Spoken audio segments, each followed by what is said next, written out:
Hey everybody, glad to see you. Uh, I am your host as usual, despite there not being any title under my face.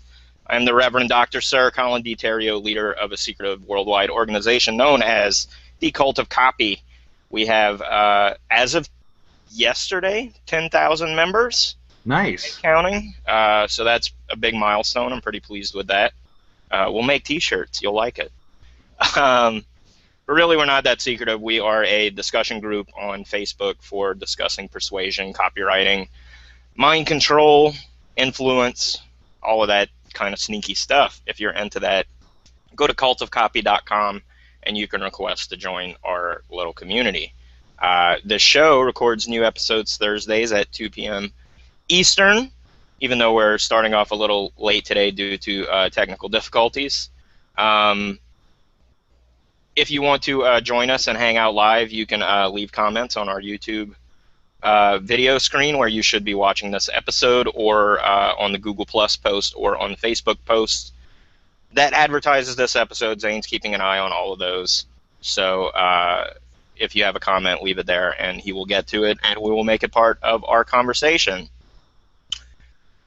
This week's episode is going to be about bullets, which copywriting people know what bullets are. When you have sales copy, a bullet is literally like a bullet, like a list of items with little bullet points next to them.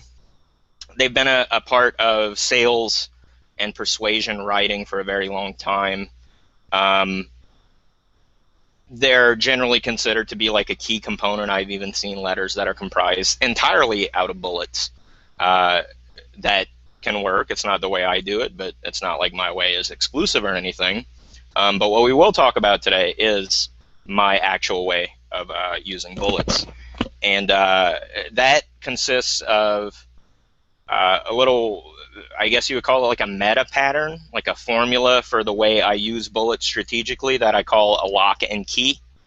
Um, what that does is it uses positive bullets and negative bullets in a way where the negative bullets sort of set people's, I guess you would call it like pattern recognition parts of their brain going, so that when you present the positive bullets about your product or service or whatever it is that you're selling, they hit the target more readily because you've sort of primed them by using these negative bullets to describe a problem in a certain way, so that when you show them the solution, they're like, wow, that's perfect. How did he know that that is exactly what I needed? But it's a trick. They don't realize it's a trick, but it's a trick, and I'm going to teach it to you today. Um, let's see, what else to talk about before we get started? Nope, can't think of anything. Other than the 10,000 member milestone, that was the big one that I was super proud of this week. So that's nice. We are, if you are interested, we are, as of tomorrow, seriously, for really real this time, closing the Cult Leader Mastermind that is currently on offer inside the Cult of Copy. If you would like to be a leader of your own little cult and want to learn how I do it, not saying it's the way to do it, it's a way to do it, but it's worked pretty good for me, insofar as I have this show now and we have 10,000 members. So it works pretty good, if you ask me. But we are closing that. I know I said I would be closing it last week, but I had several people ask me to keep it open until this week, and I did, and they were all paid up and ready to go by Tuesday. But me being the OCD weirdo that I am, I decided to keep it open until the end of the week, because you can't close something on Tuesday. That's dumb. It's open. You got to close it on Friday.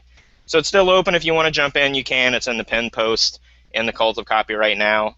But I know that it's sort of limited interest. Like, just because you're interested in copying, copywriting, and persuasion doesn't mean you're necessarily interested in starting your own little culty fan group. But if you are, check it out.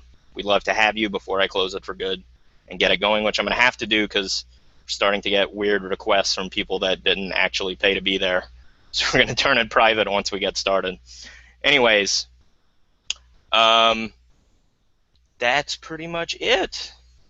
So we can go ahead and dive in and get started. This week's going to be another pretty I guess you would call it tactical episodes. Sometimes we have kind of mumbo jumbo mental sort of stuff to talk about. This is pretty tactical stuff. And it's very practical. And in fact, even if you're not writing bullets for sales copy, this context of a lock and key relationship is going to be beneficial to you. Even in things like everyday conversation, if you want to persuade someone of something, you can use this method to warm them up to it before you even suggest it. It's one of these sneaky things where you'll have people suggest something that was your idea, but they think it was their own idea, and you get your own way. Plus, they feel like it was their idea, so they get to take the credit. So that's always a fun way to go about doing things. So, bullets. One of the things that I like about the idea of bullets, and I think this came from Gary Bencivenga, if I'm saying his name right. I think he's got a newsletter online you can check out. He's an old school copywriter, been around a long time. In fact, I think his newsletter was called Bullets, if he still puts it out. He said something about bullets that stuck with me, and he said that when you're writing these bullets, you can almost think of them as actual bullets, that each one is meant to hit a different potential customer. So they shouldn't be repetitious, because basically if you picture them all sitting on a fence, each bullet that you write should be designed to knock one more additional person off the fence that all the other bullets would have missed. And I always thought that was a great way to look at it, because when I would review a lot of copy, a lot of times just for the sake of having bullets, people would sort of repeat themselves and get just, let's say, the same feature 5 different ways and make it look like we have a whole sales letter. I don't recommend doing that. If you don't have a lot of bullets, you don't need a lot of bullets. Some people like tons and tons of them. Typically, if I'm going to use them, I like to use them in groups of like 5 to 7. Makes it feel like you have enough stuff going on that it's interesting, but you also have enough there that it feels big, especially if the last bullet is like, and more. That's a writing trick. If you only have a few bullets, stick one of those on there, and people will sort of presume you have more to say. Now, before we talk about the lock and key thing, we're going to talk about the normal way people use bullets, and that is it usually comes up in like the product description part, right? And people naturally have a tendency when they're describing their own products or offers or things that they want to go for sale, they list features. If you're like, hey, write down what your product is, they'll tend to list features. What your customer really cares about is not the features per se. What they care about is the benefit, meaning what does that feature do? What is the outcome? What's in it for me? What do I get out of that feature even existing? So the typical wisdom for writing bullets is that you take a feature and you pair it with the benefit that that feature gives you, and then you have a feature and a benefit. You get X, which gets you Y, which is a nice natural way of writing a bullet, and it makes sense to people and it clicks.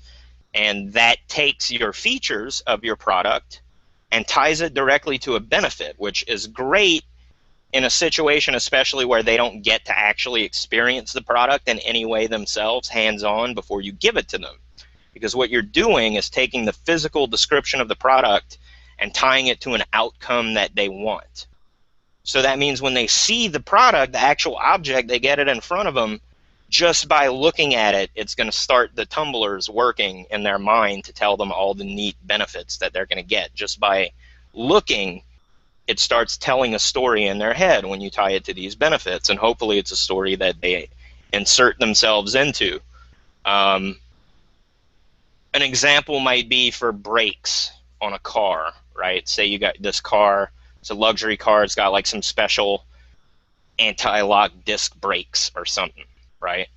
So that's the feature, that it has these anti-lock disc brakes. The benefit is that you can stop safely without skidding out no matter what the road conditions are.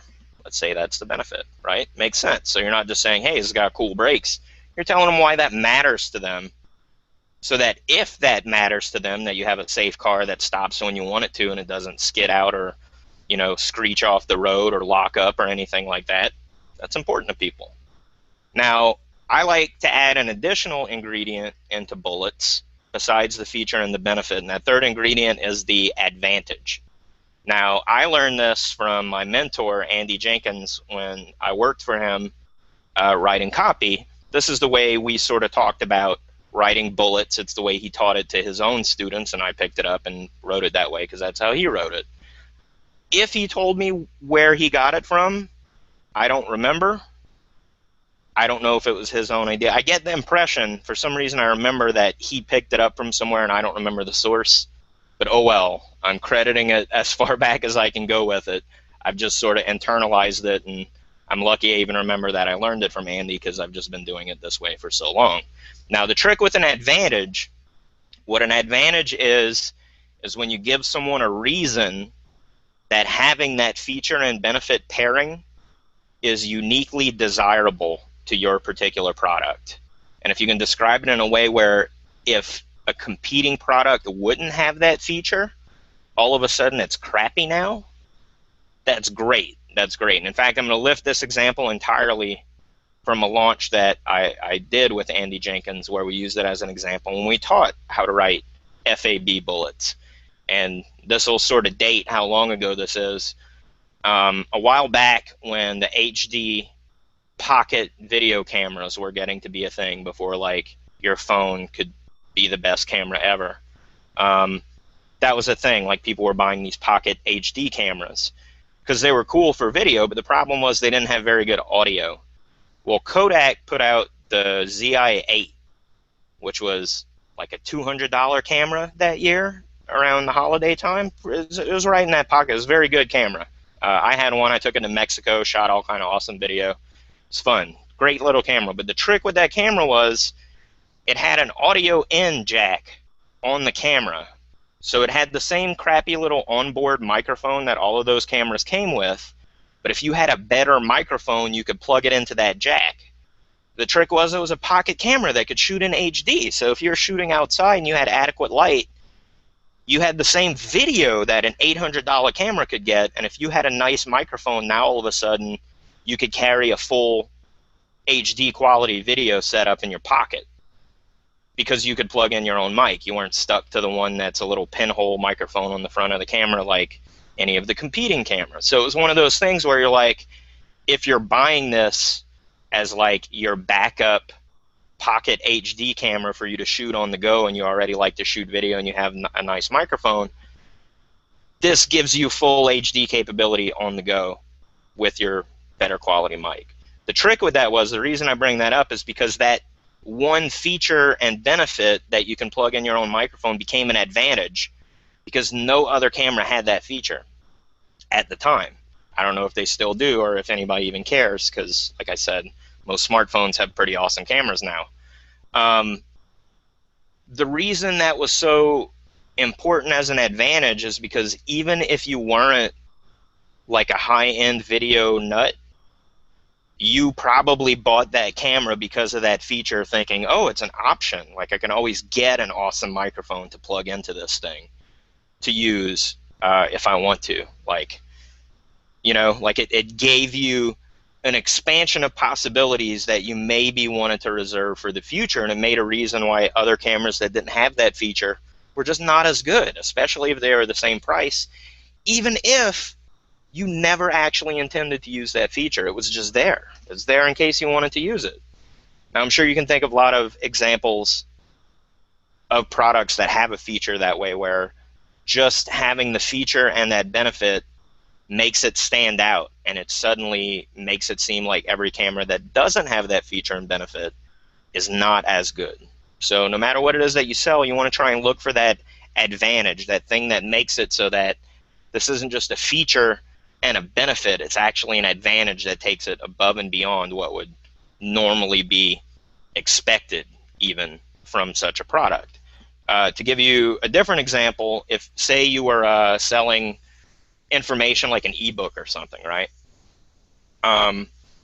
Page count would be a feature, right? It's quantifiable, it's measurable, it's something you could point at and people will say, yeah, okay, that's right, right? So say your ebook is 50 pages for the sake of argument. Now let's say 50 pages is low for what is typically expected from your market. Maybe they're used to 100-page guidebooks and yours seems kind of short by comparison. So you would take that feature, the fact that it's only got 50 pages, the benefit would be it's short, so you can read it very quickly. The advantage would be it's not filled with fluff. It's really only the actionable information, and we're not trying to inflate and fill a page count just to have a longer book. That, all of a sudden, presenting that as an advantage makes it so that having less pages than your competition now all of a sudden isn't seen as a flaw. It's seen as an additional above and beyond benefit. It makes it so that when you look at a longer book, now all of a sudden you're like, well, how much of this is padding? You never even considered that was a possibility before, but that's what adding an advantage statement into your bullets does, is it paints it so that that feature and that benefit can't be seen. It makes it so that if you see a product without that feature and benefit, all of a sudden it doesn't seem as good. It doesn't even seem like you're comparing apples to apples anymore, which is why it's especially useful, like in that ZI-8 camera, if you're talking about a feature that actually is unique. But you can use it for anything. It doesn't have to be unique. It's just about the way you describe it. So that's features, benefits, and advantages. Those are the positive types of bullets. Like I said, 5 to 7 are usually good for me, especially if they're very, like, let me first describe to you the way that I write these down when I'm developing these for copy. So I take a sheet of paper and I write 3 columns on the sheet of paper, one for features, one for benefits, one for advantages. When I first start, I'm not thinking of how they're tied together. I'm thinking of them independently of each other. So I'll do all the features I can think of first, and then all the benefits I can think of, and then all the advantages I can think of, and then only after I've written them all down, then do I try to start linking them together to make the best trios of feature, advantage, benefit that I can link together in a sensible way so I can explain it in like one simple sentence, right? If I end up with like 10 or 12 of them, I will try and reshape them until I have 5 to 7 of like the best ones.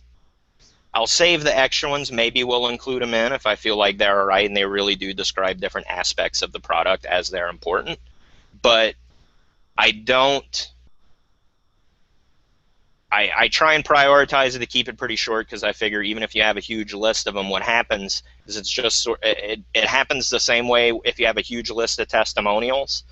At some point, and based on like heat maps and things of sales letters where it tracks people's eyeballs to see where they're looking at the page, people tend to read 5 to 7 items in a list, and then after that they just sort of skim the rest of the list. The idea being the fact that the list is long is nice, and maybe a keyword here and there might catch their eye, but for the most part, people are going to read the ones at the top most likely, and then less and less of them unless they're so totally engaged they're going to read and read and read.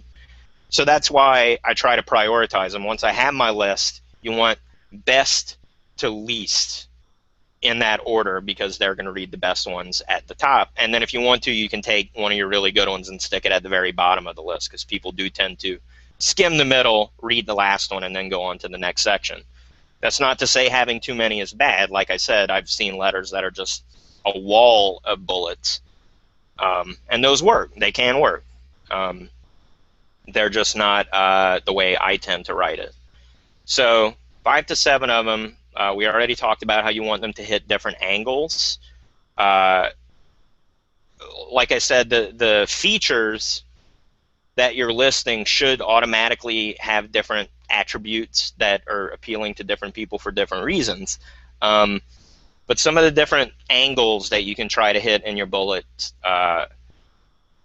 it's about the experience of using the item. So features that are relevant to when you're actually using it, carrying it around, holding it in your hands, pushing the buttons on it to make it do what it does. Storage, Transportation, is that some kind of factor? Um, Acquisition, getting it, receiving it, those things are kind of important. How it helps you interact with the people who are going to be involved in you using it. So, for example, if you were writing an ad for a camera and it's being pitched to people who are going to use that camera for family activities, that's one angle. But if you're pitching it to professionals who are going to use it for a different purpose, that's an entirely different angle. So you just want to keep that in mind, that it's not just features and benefits and advantages. You have to think about who your target customer is to dictate those. And then once you know who your target customer is, you can try and hit it from different angles and appeal to them in different ways to put, again, to paint the picture of that experience of using that product to solve whatever problem it is that it solves. So that's the positive side of things. The negative side of using bullets, like we said, to help create this lock and key relationship. And again, if you're just tuning in, that lock and key relationship, what we're talking about, we talked about the positive bullets. Now, that would be the key, right? Let's call those the key. They actually would come second in your sales letter. These next bullets that we're going to talk about, these negative ones, we're going to put these in front. They're going to come in an earlier part of the letter, the idea being that they're going to prime people to have a really good reaction to the bullets that describe the product. So if the product bullets are the key, now we're going to create the lock. And we're going to do it in such a way that we're going to describe the problem to the prospect in a very particular way. We're going to get them to agree with it, to accept our definition and description of their problem, but we're going to do it in a bulleted way so it's very easy to remember what those key points were that describe the problem. And we're going to strategically design it so that the bullets of the product act as the key to that lock because it fits perfectly, right? So all of a sudden, when they get to the description of your product, it's not only a random list of features and benefits for this thing that they're reading about, it acts like a checklist for their list of problems that need solving. And as they're reading about the product, it's automatically hitting every checkpoint in their list in their head. Cha-ching, cha-ching, cha-ching. So that when they're done reading about the product, it feels literally like the perfect solution for their problem. They won't remember, even though it's in the same letter, maybe only a few paragraphs above, that you primed them to see and understand this problem in this particular way. It won't feel like that. It'll just feel like you're hitting all the problem points, all the pain points, with a bullet that solves that solution perfectly. Here's how you do that. You start with your list of feature, advantage, and benefit bullets after you've taken all three columns and you pick your best trios and you've written nice sentences for all of them. You prioritize them from best to worst. You take those and you want to literally reverse them point by point. So you would start with, instead of features, you talk about flaws. Instead of benefits, you talk about detriments, limitations that are caused by those flaws. And then, of course, you have disadvantages, which means that flaw and that detriment not only won't solve the problem, but it actually puts you at a disadvantage and maybe puts you worse off than if you had ever even tried that alternative solution that we're talking about. Now, when you use these negative bullets, you can use them in a variety of ways. You can use them to describe the problem itself.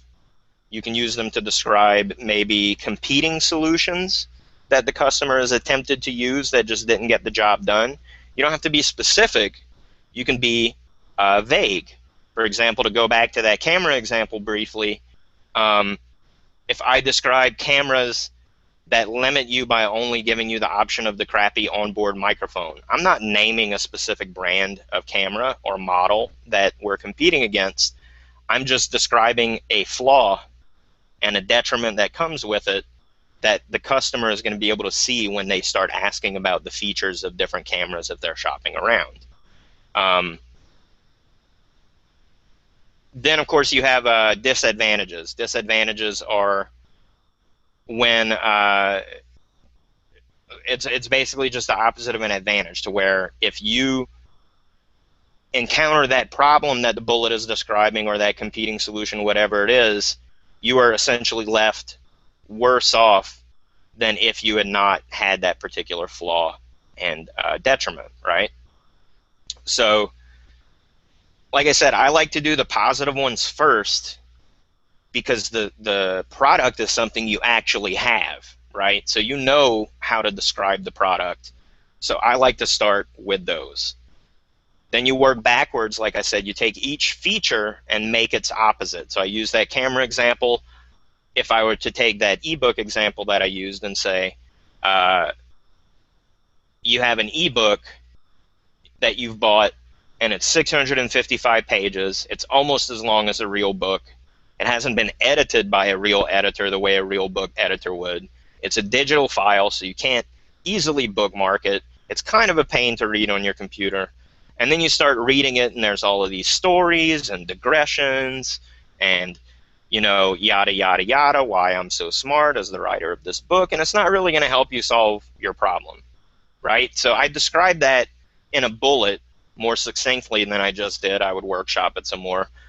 But that describes the flaw of having way too many pages, the detriment that it's taking way too long to read, and the disadvantage that you end up not really getting the material you need because you get bored reading all kind of crap that was put in to fluff it up and make it seem like a thick book.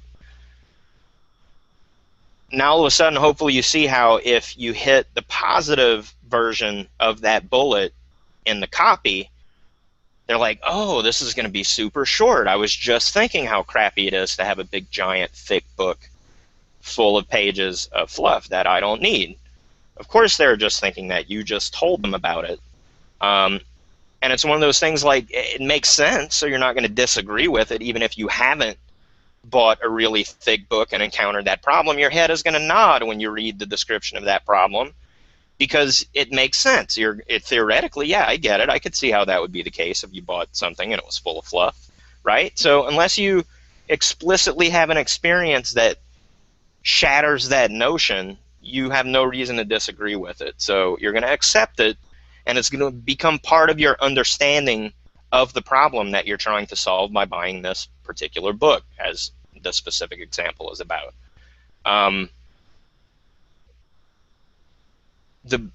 The really cool part about that is that, like we said, they forget. They're going to internalize that view of the problem. It's going to become part of their own description and understanding of the problem. And when you hit them with, again, these 7 to 12 bullets, I told you that's like the point where the brain kind of just shuts down. It's like, okay, I get it. That's what's going to keep them from even noticing that this lock and key relationship even exists. It's just going to feel very natural to have the problem described to them in this way, as a list of flaws that lead to detriments, which give them disadvantages that they would have to overcome. You're not pushing anything on them with those negative bullets. So like, their internal skeptic doesn't resist the way that it would if it felt like part of a sales message. Instead, you're just talking to them about their problem. They're free to agree or disagree, but because of the way we read descriptions of a problem, they're not rejecting it, right? They don't have their wall up the way they would if you were trying to push something on them. So they passively accept this description of the problem, and then, like we said, a little later in the letter, they get to your positive description of how these bullets are, what the features of this product are. So it literally addresses the problem you described on a point-by-point-by-point basis. So typically, like I said, that is the way I would do it, because most of the time when I wrote copy, you did have the product first. You start with the product, or at least an understanding of what the product is. Now, that's not entirely the only way you can do it. If you're stuck, one of the benefits of using this lock and key method is, if you get stuck on the product part, switch over to the problem side and start writing it the exact same way, where you make 3 columns on a piece of paper, one for the flaws, one for the detriments, and one for the disadvantages. And you do the exact same exercise where you try to link them together, but instead of trying to make the coolest sounding, best bullet you can that describes the product, you want it to be like the worst feeling, nastiest sounding description of what the problem is like that the product will eventually solve. Um, that can actually give you better ideas for bullets if you get stuck. So what I'll do, even if I do it the first way, where I do the FAB positive bullets first, and then I do the FDD negative bullets after, I'll take the negative bullets and make sure I didn't come up with something that's especially cool and nasty, and then I'll go back and like reworkshop the positive bullets to make it even better based on how good the negative bullets turned out. So basically, by the time you're done with that exercise, you have these two matching sets of bullets. Like we said, they fit together, lock and key style. The trick is when people read it, the ideal response is they read about the problem, they internalize it, it gets their head nodding, they agree that this is the size and shape and scope of the problem, not only the problem itself, but attempting to use other solutions to solve it, even the non-solution of just trying to ignore it and hope it goes away. That's one you can factor in too. And then they get to these positive bullets, and like we said, it goes off in the reader's mind like a checklist of counterpoints. Or at least it should, ideally. That's the way that it works. When you use it in copy that way, it's very, very powerful, like we said. Even very short messages that use that lock and key mechanism end up being very valuable. Now, one thing I learned using this to write sales letters is that you can take those negative bullets you develop and you can actually use that to create what's called pre-sale material. So if you have a really nice negative flaw, disadvantage, and detriment bullet that really hurts, it's a painful way to think of this particular problem and a flaw, you would take that trio and try to pad it out to make like a short message about it, like an email, a short video, talking about, hey, if you're trying to solve this particular problem, maybe this is something you ran into, this was my experience, maybe this will help you avoid it, right? So when you publicize using these negative experience-based descriptions, what you're doing again is you are providing something that feels valuable because you're telling them more about their problem than they used to know. It's like a diagnostic.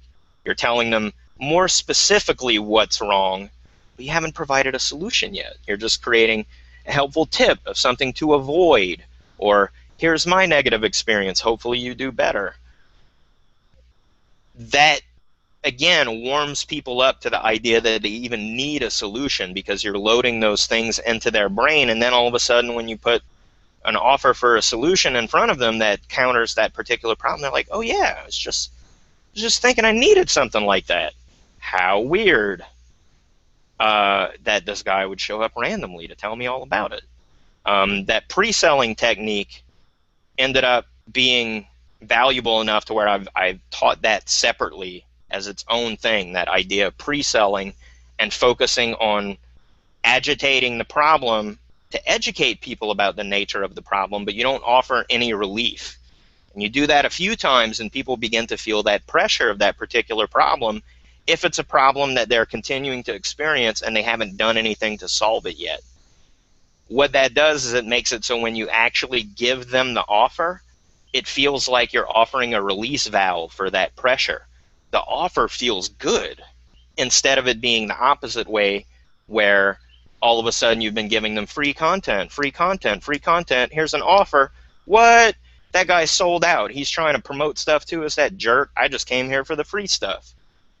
That's what it feels like if you offer your sales, the things that you're trying to sell, in isolation, when it's not arranged in this particular way where you're offering them problems first that prime the desire for a particular solution. When you do it that way, like I said, the solution feels like a relief because they've been thinking, hey, I needed something like that. I'm happy to hear about this, even though it's blatantly an offer for me to buy something.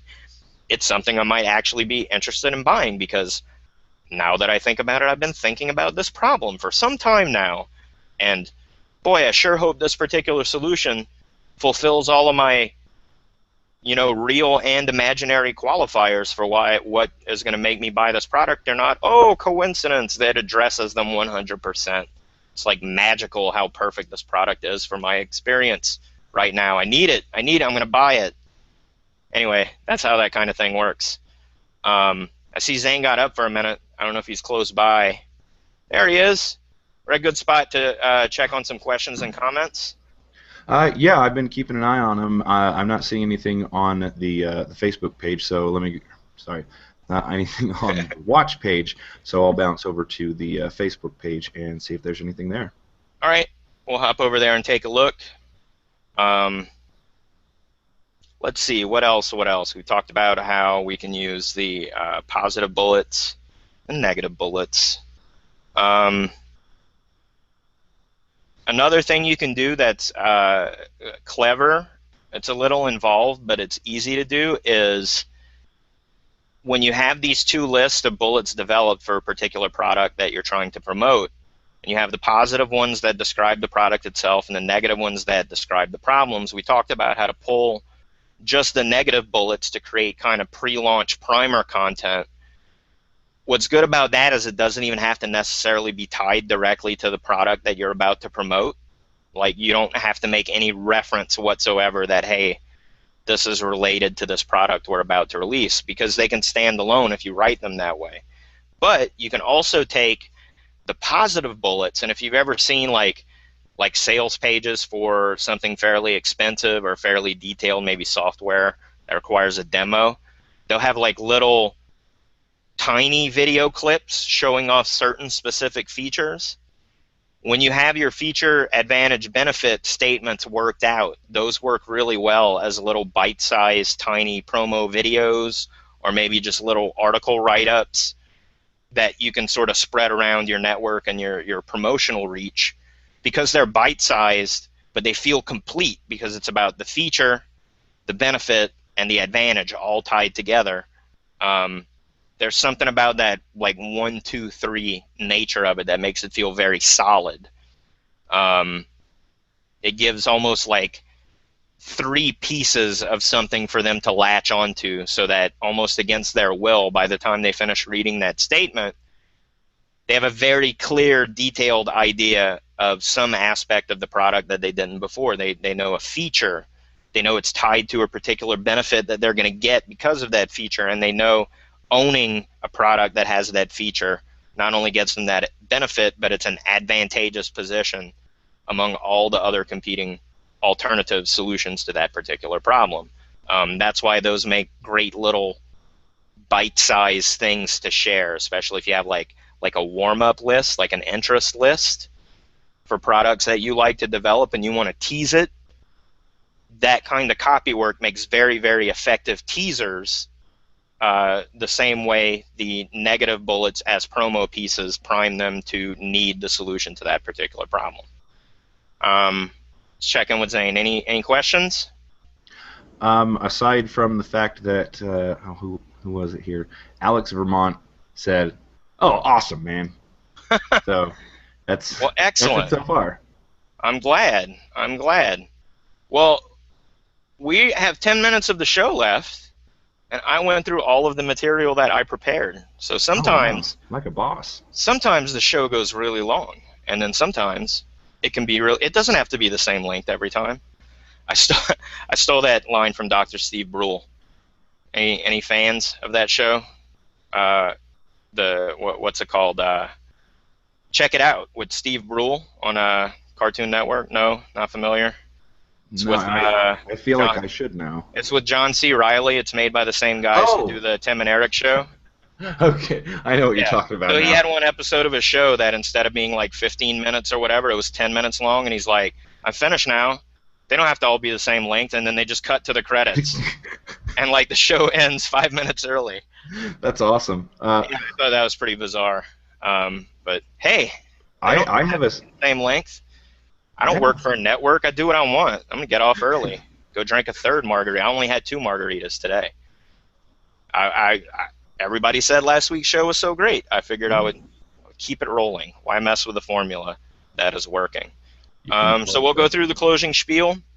If you have any comments or questions, even if you're watching the recording of this video, go ahead and post it in the comments, either on the YouTube video itself, on the Facebook post, on the G Plus post, anywhere you might find it that links to this video. Ask a question, post a comment. We'll get into it. Maybe it'll be into, we'll answer it right there. Maybe we'll work it into a future episode of the show. Who knows? That's the advantage of showing up live. If you do want to show up live and participate in the show, we record new episodes Thursdays at 2 p.m. Eastern on our YouTube channel, which is youtube.com/cultofcopy. New episodes are posted there. Also, all of our old episodes. Is this 16? Episode 16? Is that right? 17. 17. So that means we have 16 other whole episodes that you can view if you like the kind of things we talked about here. Sometimes it's tactical, like this episode. Sometimes it's more generic and mental, and we talk about more psychological stuff. It's an either or, but if you're into the subject, you should like both sides of it. And like we said, there are 16 previous episodes, actually 17 because we have an episode 0. In the near future, the show is going to be a podcast if you're into that kind of thing. And if you want to jump into discussions about these kinds of topics, you can join our group, the Cult of Copy. If you go to cultofcopy.com, currently that URL redirects to our Facebook group where you can join our group that now has 10,000 members as of yesterday. So, woo! I was hoping I would hit 10,000 members before the group was 2 years old, and we won't be 2 years old till the end of next month. So we hit it 2 months early. That's pretty good.